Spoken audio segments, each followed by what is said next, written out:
You've had a beef recently on Twitter, on X, with Elon over DEI programs. What to you is the essence of the disagreement there?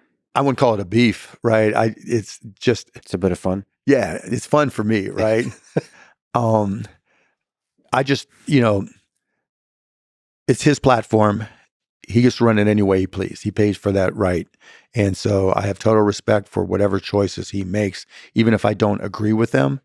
But because it's his platform, people are less likely to disagree with him, particularly somebody who's got a platform themselves. And so when we start talking about DEI and it's just de facto racist and this stuff that I just think is nonsense, I have no problem, sharing my opinion. And if he disagrees, okay, he can disagree. I don't care, and it's fun to engage, but he doesn't really engage. He just comes back with snark comments, which is, his choice. Yeah, you in your comments, well, you do a bit of snark too, but a little bit. But you're pretty, let's say, rigorous in your response. So there is some exchange of ideas. There's some snark. There's some fun, all that kind of stuff. And you do voice the opinion that represents a large number of people, and it's great. I mean, that's it's really beautiful. But just lingering on the topic, what to you is the good and the bad of DEI programs? Really simple, right? D is diversity. And that means you just expand your pool of potential applicants to people who you might not otherwise have access to. To look where you didn't look before, to look where other people aren't looking for quality employees. That's simple. And the E in equity means when you hire somebody, you put them in a position to succeed. The I, inclusion, is when you've hired somebody and they may not be typical, if you will, right? You show them some love and give them the support they need so they can do their job as best they can and feel comfortable and confident going to work. It's that simple.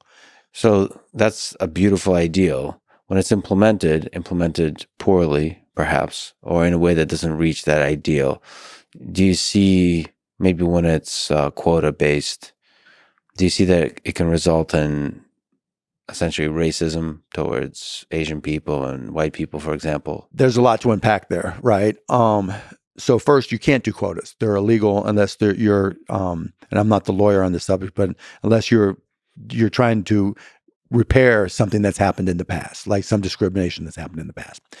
So it's not quota-based. And I think that's really just kind of a straw man that people put out there. Now, does that mean that there aren't DEI programs that are implemented poorly? Of course not. There are everything that's implemented poorly in one company to another, right? Sales, marketing, human resources. You can pick any element of business and find companies that implement it poorly. But that's the beauty of capitalism in a free market, or mostly free market, where if you make these choices and they are the wrong choices, you're going to lose your best people. You're not going to be able to hire the best people. You're not going to execute on your business plans in the way that we discussed, regardless of the size of the company. And it also, I think, depends on where you're having the discussion. So when I'm in a different group of people off of X, the feedback's completely different, right? But to your question of reverse racism, yes, it happens. Because people are people. There's no human being that is 100% objective. And it's also, there's very, very, very few jobs that can be determined on a purely quantitative basis, right? How do you tell one janitor from the other? Who's the best, right? How do you tell one salesperson that you're hiring versus another you're hiring? Because they haven't sold your product yet. So you don't know. We talked earlier about firing people because you made mistakes. And, yes, there's discrimination against any group, white, Asian, black, green, orange, whatever it may be. But I truly believe that there's far more discrimination against people of color than there are people who are white. And I think it's become a straw man that reverse discrimination because of DEI is prevalent or near ubiquitous.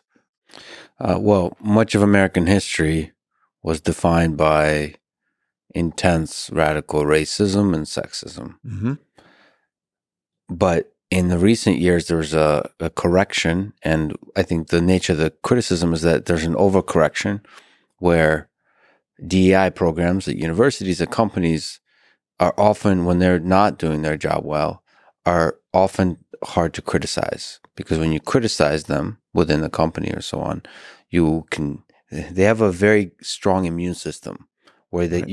they could, if you criticize a DEI program, it seems like it's very easy to be called racist. And if you're Mhm. called racist or sexist, that's a sticky label for So some reason. you're getting into the culture of organizations, right? And leadership within organizations and accepting any type of criticism, put aside DEI. When I criticized the referees in the NBA, I got fined, right? That was their option. I knew what I was getting into, right? Not that they're completely analogous, but it's cause and effect. If I'm in a major company and I'm publicly criticizing or even internally criticizing a sales plan or a product, our product sucks, right? Or like there was a Google engineer that got fired for saying, Google had AGI, right? And nobody believed they did, and they knew that created problems. It wasn't DEI related, but it was, saying something publicly that was in the CEO's eyes to the detriment of the company, right? So I think those are all analogous. If you're trying to accomplish something within an organization because you think there's a problem and there's people speaking out saying, look, we're getting it wrong. I think I'm a victim of all this, and the company, right? Then leadership has got to make a decision. Do they agree or not agree? Are they right or are they wrong? Is it to the positive? Is it positive or negative to the company? And you decide. So this conversation that conservatives are being silenced in organizations now. I just I haven't seen it. I've talked to, and then the other side of your question, I think unpacking it is what's driving all this. Put aside universities for one. In corporate America, when I talk to people in corporate America about DEI, they always start talking about ideology, right? And like I've talked to Bill Ackman, who you've had on, right? And when I asked him, well, Bill, you run your own companies. Who's telling you what to do? They are. Who's they? Well, it's the universities, the people who have this ideology of DEI. I'm like, did they force you? Did they coerce you? Did you lose control of your company? No, it's not me. It happens to other people. Then I talk to other people. Same thing. So I get, try not to go one-on-one in Twitter conversations on this topic. So in the DMs, I'll talk to people who are really conservative, and I'll ask the same question. And be like, well, who's forcing you to do this? Well, it's the ideology that's everywhere. You see it. Didn't you see the Harvard thing, in University of North Carolina? I'm like, I've never had anybody try to push me in this direction to do this. This was my business choice. I'm not trying to tell other people you have to do this. You make your own business choices. And so where companies have made their business choices, and if somebody doesn't feel confident or comfortable with it, they may feel they're being discriminated against. There was something I just read in the Wall Street Journal where the Wall Street Journal had a company interview 2 million people, right? And the difficulty in firing and how people, when they were fired, 40% of the people who were fired felt like it was wrong that they were doing a great job. Yet then it talked about the HR person going through the hassle of trying to explain to this person through performance reviews that they weren't doing a good job.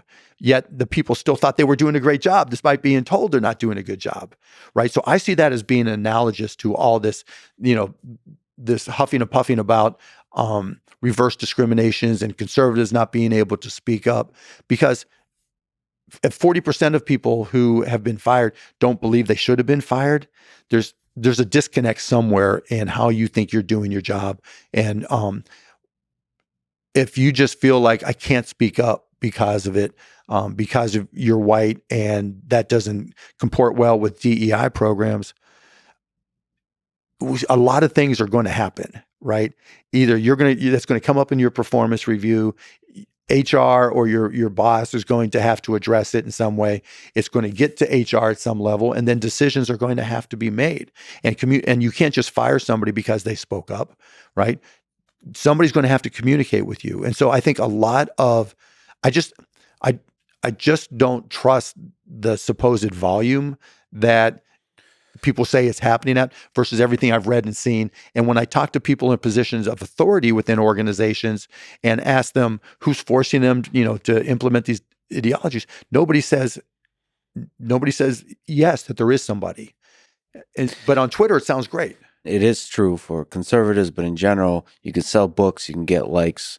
Yes. When you talk about this ideology, and there's a degree to which is this woke ideology in the room with us right now? Meaning like it's this boogie monster that we're all kind of... or is it a positive? I guess another way to say that is they don't highlight a lot of the positive progress that's been made in the positive version of the word woke in terms of correcting some of the wrongs done in the past. So, but that said, if you ask people in Russia, a lot of them will say there's no propaganda here, there's no censorship and all that kind of stuff.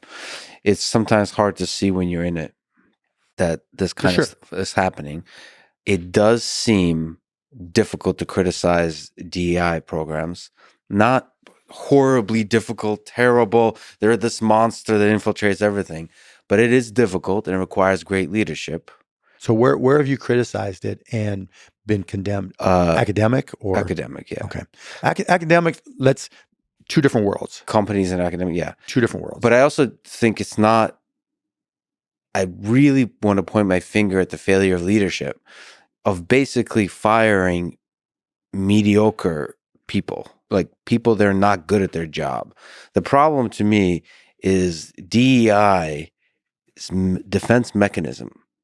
Like immune system is so strong that the shitty people don't get fired. So the vision, the ideal of DEI is a beautiful ideal. It's just like... Well, maybe it's because I'm an entrepreneur. When I see an ideal that, you try to implement it and support it and get to that point. But universities and companies are night and day different, right? I can see an argument for the ideology in a university. I can see, you look at the amount of money spent on it. And so while the goal is right, the way they implement it in universities, the way they implement most things in universities is wrong, right? There's a reason why tuition has gone up, a multitude of, or a multiple of inflation. They're not well-run organizations across the board. So I'm not going to argue with that at all. So when you've seen me argue with DEI, I haven't waded into DEI in universities at all. So it's mostly focused on companies. 100%, right? Because that's where I exist. But at the same time, like I read Christopher Ruffro's book where he talks about the kind of the genealogy of wokeism and ideology. But then he gets to the point, and I hope I'm remembering this right, where he says that the response to it is decentralized activism, if you will. That's not the word he used, to try to counter that DEI. And that seems to me to be counter to the whole conservative movement right now, right? Other than school boards, right? Where it's centralized and, the Republican candidate is all about centralized power in him. And, to me, that's just a conflict and a lot of the underpinning of this of the whole DEI conversation that a lot of which goes through Christopher Ruffro right now. Let's continue on a theme of fun exchanges on the internet. So Elon tweeted, "The fundamental axiomatic flaw of the woke mind virus is that the weaker party is always right, in parentheses, even if they want you to die." And you responded at length, but the beginning is, "The fundamental axiomatic flaw of the anti-woke mind is that it allows groups with historical power to play the victim by taking anecdotal examples and packaging them into conjured conspiratorial ideology that threatens to upend the power structures they have been depending on." So He says it all, right? well, there's a tension there. So yes, but both can be abused, right? Both positions of power can be abused. There's power in DEI, and there's shitty people that can crave power and hold on to power and sacrifice their ideals. Okay, put aside universities, okay? Damn it. Yeah, I mean, Because I'm not going to argue that universities implement DEI well, Yeah. right? And I'm not going to tell you that they need to be spending $20-some million a year on DEI positions. Mhm. To me, that's insane. Do I look at the Harvard and North Carolina decision and say it was a great decision? No, because I think having a diverse student body helps make for kids who are better prepared for the real world. Mhm. But I'm not running a university, so it's not my choice. Maybe at some point in the future I will, but not now. And in terms of the corporate side of it, who's telling anybody what to do? Well, maybe you can give me some help. Sure. I'm here to help you, Lex.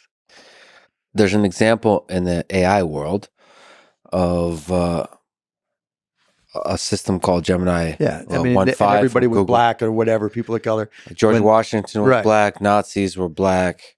So why is it when that came out, it was a big uproar? But when somebody, who was it? One of the people who were trying to fuck with me. I forget which one. There's so many. Yeah, but he pointed out to Elon that Elon's AI was woke when it answered certain questions. And other people have pointed out other things to Elon about Grok, however it's pronounced, that was leaning left or woke, right? And Elon's response was, "Oh, it'll change. It's a mistake. We're fixing it." When it happens to Gemini and Google, it's the end of the world. Look how woke they are, and it's a reflection of all their culture. Now, Google comes out and says it's a mistake, and then they dox the guy who is the product manager or whatever of AI of that product, and then they go back and look at his old tweets, right, and show that he's very left-leaning and very, DEI supportive, and that's the end of the world. It's not the end of the world, but Google is so much dependent on trust. That trust that Google search has as objective as possible channel into the world of information. And so that brand is really important for us. See, you're giving them too much power. And maybe I'm not recognizing the power, right? So I'll tell you a personal experience.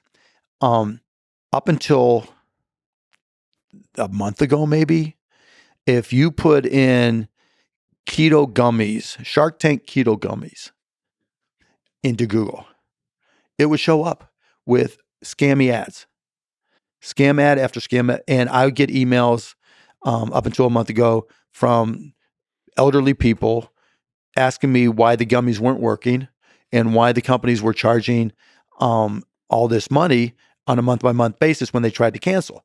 And they said it was the number one deal on Shark Tank of all time, right? And all Shark. Right. It was a mistake.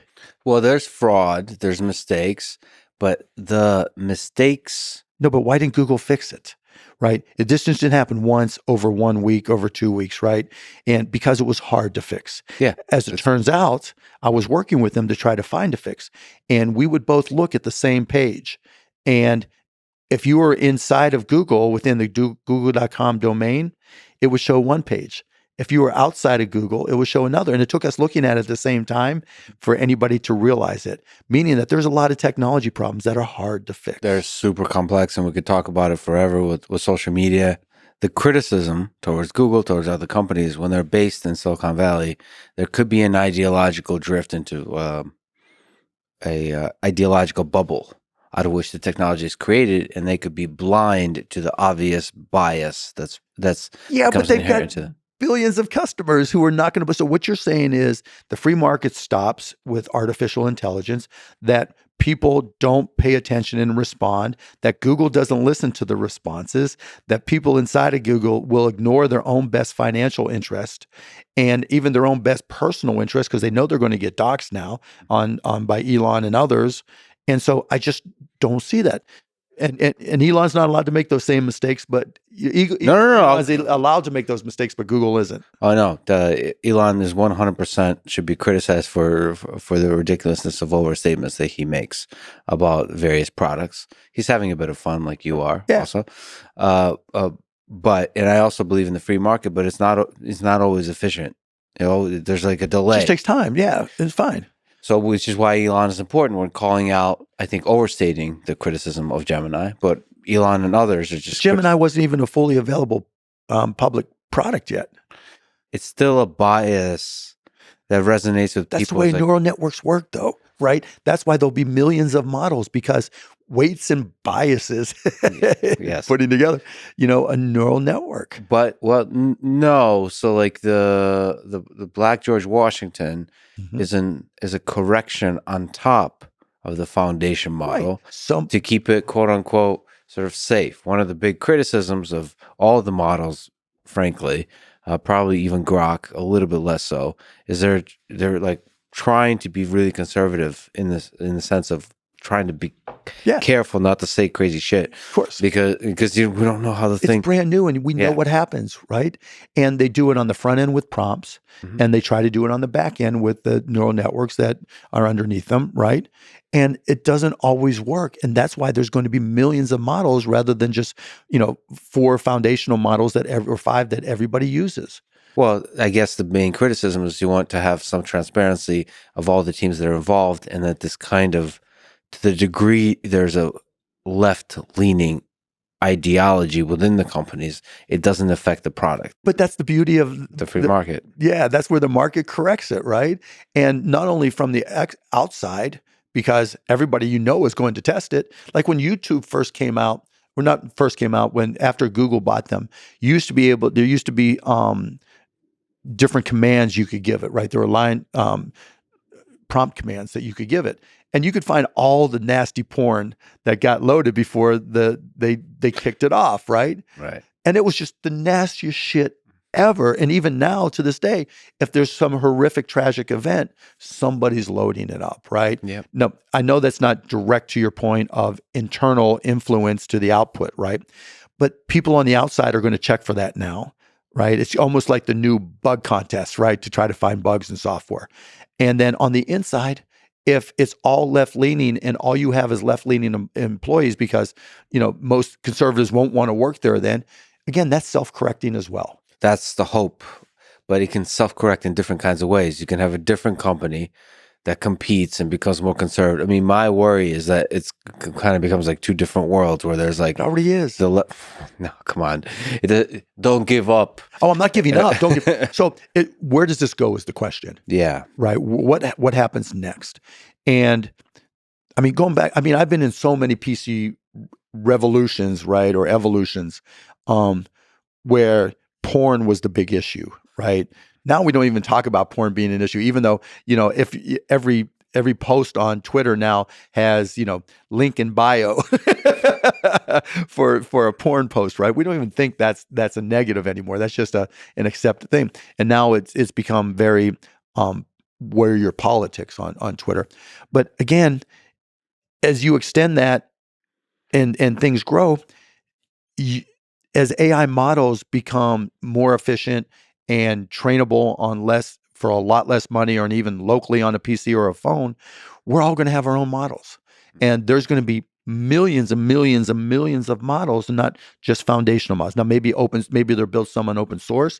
Maybe, it'll be copy pasta where you can just cut and paste and create your own model and train it yourself. Maybe it'll be mixture of experts where, maybe it'll be a meta front end. Like we're working on a project where we take 30 different AI models and there's just a meta search engine where it searches all of them and you can compare all the outputs and see what you think is the best, kind of like a search engine, right? Because you might get, is DEI good, right? Is the COVID vaccine good, right? You're going to get a variety of outputs, and you have to make that decision yourself. That's what I think is going to happen with AI as well, because I think brands, there's no way the Mayo Clinic and the Harvard Medical School are just going to contribute all their IP to Chat GPT or Gemini or whatever. It's going to have to be licensed, or they're going to do their own. Yeah, I mean that's a very hopeful message. But that said, you know, uh, human history doesn't always autocorrect really quickly, self-correct really quickly. Sometimes you get into this very painful things. You have Stalin, you have Hitler. You can get to places very quickly where the ideological thing just builds on itself, and like Yeah, but Twitter is not real world. You know, well, there's yeah, 27. Twitter's not real world. That's true. Yeah. Yes, but you could still have a nation captured by an ideology. I think America has been really good at having these two, blue and red, always at tension with each other, dividing the populace, and in the process of doing that, figuring stuff out, like almost like playing devil's advocate, but like in real life. You know, and that's fair and that's right. You know, as opposed to Pravda telling you everything you want to know, Yes, right? And everybody believing it because there's control of everything, right?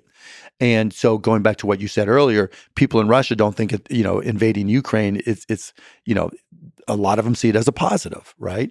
I'm sure you have relatives and friends who think, you know, it's the best thing that ever happened, right? Because they believe in Putin. they're And denazifying Ukraine. They're removing the right, Nazis from right, because Ukraine. that's exactly what Putin said. And you know, we don't have one uniform um, media outlet. That's the difference. Even though people like to talk about mainstream media as being the source of a lot of the friction, there is no such thing as mainstream media anymore. You know, Fox is the biggest cable news channel with the biggest audience, and they call everybody else mainstream media. You know, it's insane the things that we accept from our sources of information. To me, that's the bigger problem. The bigger problem is trying to figure out what is free speech and what is the line of tolerance for free speech. And at what point does hateful free speech crowd out other people, right? Putin's the master of that. You're going to jail or you're going to be dead if you disagree, right? No, God help us if we ever get to that point here.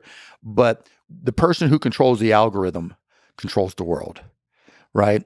And if you are committed to one specific platform as your singular source of information or affiliated platforms, then whoever controls the algorithm or the programming there controls you in a lot of respects. And I think that's where our biggest problem has been. We get people attached to specific platforms and apps and media outlets, and they become part of that team and they identify as such. And either you're part of the team or you're not. And that to me is the fundamental problem. It's not woke ideology because I never felt any pressure to make the choices that I've chosen, in including diversity, equity, and inclusion. And I've never forced anybody or told anybody to do it. I just said, here's my experiences. Whenever I've talked to people who talk about the woke ideology, no one ever got forced. I mean, if you look at Dylan McDermott, right? Mm-hmm. If there was a way to gauge the number of impressions that she had, right, and where they sourced from, I'd be willing to bet any amount of money that 90% plus of the impressions and discussions of Dylan McDermott were on right-leaning media. Several things actually. Let's even go there. You've gotten a bit of a beef with again fun with Jordan Peterson about That's this. the guy whose name I couldn't think of. Yeah. So the topic there was the gender transition and Dylan Mulvaney. Can you explain the nature of the beef? I mean, it's an interesting claim you're making that most of the people who are concerned about this are conservatives. Yeah, just the point is that if you looked at impressions, like when you run an ad, you're curious about impressions and who sees them, right? But if you look at the impressions related to Dylan McDermott, I would, like I just said, I'd bet 90% or more were in conservative media. And, I don't know how many followers she had, 250,000 followers or whatever when the Bud Light ad came out. And if it weren't for Kid Rock shooting, guns, shooting at Dylan McDermott Bud Light cans, she'd be long forgotten. Yeah, but most of the people that care about censorship are going to be free speech advocates. So, like, most people that care about Putin suppressing speech or anybody else suppressing speech are going to be like libertarians. So, like, there's probably an explanation of that. The criticism that Jordan Peterson could provide, I guess he said that Dylan Mulvaney popularized the kind of mutilation, right, in his view. They can affect. There's a very serious life-changing process that a person goes through, and when that's applied to a child, it can do a lot of harm to a person. My point still holds. I don't know how many kids were following, and you can look at the followers list. It's not like it's hidden, right? Back then, if they had 250,000 followers, and now we're on TikTok, um, you know, where he might get 50 some thousand views or likes, right? I don't know how many views, but likes. I don't, I've never seen any evidence that Dylan McDermott influenced people to transition their gender. As he transitioned to her, it was documented on TikTok over the course of a year. And again, when you go back and look at the views on those TikToks, it was, it wasn't like enormous. Yeah, but the trends start, right? It could be, what worries people is for young kids, there to be a trend of, especially when you feel like an outsider, you feel not yourself, less than yourself, all this kind of stuff that kids feel like, that if it's becomes popular enough as a trend, you would gender transition without meaning to do that. It's just part of a trend. That's the worry they have. That's a big stretch, right? To think that all the things that have to happen before you transition gender, right? And I'm not saying kids might identify, find it cool or, in the moment, expedient, if you will, to dress up as the other gender. Great. Who cares, right? But to go through the actual physical transition, I don't remember what the numbers were that I read, but I do remember that the latest numbers that came out in terms of transitioning were from JAMA, which is a medical association, that said from 2021 to 2022, the numbers went down. But the bigger point is there are no numbers for 2023 when post Dylan McDermott. So there's no way to know if the assertion is true, even marginally true. Now, you can easily suggest it, right? But you can say that about any social media influencer, right? Kids are dying because, it's just like when people accuse Trump of potentially influencing people to, inject bleach into their veins. You can't, that's a big old leap to say that because Trump says it, that people are going to start injecting, and then they find somebody who actually did, and it's like, oh, it must be true. This is a trend now. I'm just not buying it that there aren't enough roadblocks in the way. Now, I'm not saying it never happens, right? And to me, you should have to wait until you're 18 to actually have any surgery to transition. And if your parents approve it earlier, then you can have a conversation with your doctor. But you're suggesting that everybody in that process to go to transition a minor is corrupt.